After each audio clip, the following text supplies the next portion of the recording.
গুলিবিদ্ধ হয়ে সংকটাপন্ন অবস্থায় এভারকেয়ার হাসপাতালে আছেন ইনকিলাব মঞ্চের মুখপাত্র ও ঢাকা ৮ আসনের স্বতন্ত্র সংসদ সদস্য প্রার্থী শরীফ ওসমান হাদী। শুক্রবার সন্ত্রাসের গুলিতে গুরুতর আহত হয়েছেন তিনি। এ ঘটনার পর থেকে রাজনৈতিক মহলসহ সারা দেশে এখন আতঙ্ক সৃষ্টি হয়েছে। হাদীর গুলিবিদ্ধ হওয়ার রহস্য উদ্ঘাটনে বেরিয়ে আসছে একের পর এক চাঞ্চল্যকর তথ্য। জানা যায়, শীর্ষস্থানীয় কয়েকজন জুলাই যোদ্ধার ওপর হত্যার উদ্দেশ্যে হামলা হতে পারে এমন স্পর্শকাতর গুরুত্বপূর্ণ তথ্য সরকারকে আগেই জানানো হয়েছিল, কিন্তু কোনো ব্যবস্থা নেওয়া হয়নি এমন অভিযোগ সংশ্লিষ্টদের। এখন যে কোনো ব্র্যান্ডের পুরাতন এসি বদলে নতুন ওয়ালটন এসিতে উপভোগ করুন 25% ছাড়। টার্গেট কিলিং এর ওই তালিকায় হাদী ছাড়াও জাতীয় নাগরিক পার্টি দক্ষিণাঞ্চলের মুখ্য সংগঠক হাসনাত আব্দুল্লাহ ও আমার বাংলাদেশ এবি পার্টির সাধারণ সম্পাদক ব্যারিস্টার আসাদুজ্জামান ফুয়াদ সহ আরও কয়েকজন জুলাই সংগঠকের ওপর হামলার সুনির্দিষ্ট তথ্য পাওয়া যায়।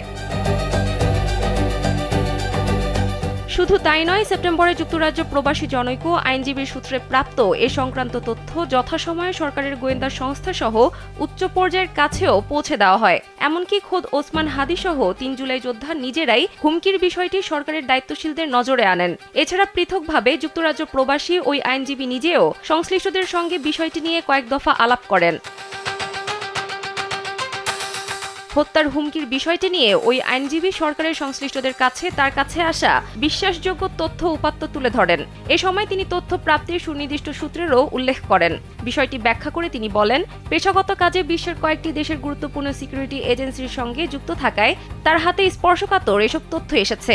দ্রুততম সময়ে এ বিষয়ে প্রয়োজনীয় ব্যবস্থা নেওয়া না হলে বিপদ আসন্ন বলেও সতর্ক করেন তিনি। দৈনিক যুগান্তরের এক প্রতিবেদনে এসব তথ্য উঠে এসেছে। এ বিষয়ে জানতে চাইলে ব্যারিস্টার ফুয়াদ শুক্রবার গণমাধ্যমকে জানান, অত্যন্ত নির্ভরযোগ্য সূত্রে এমন হামলার তথ্য পেয়ে সরকারকে জানিয়েছিলেন তারা, কিন্তু কোনো পদক্ষেপ নেওয়া হয়নি। এসব ক্ষেত্রে শুধু ব্যক্তিগতভাবে নিরাপত্তা বাড়িয়েও তেমন কোনো ফল আসে না। এসব উন্নত দেশগুলোতে চলে।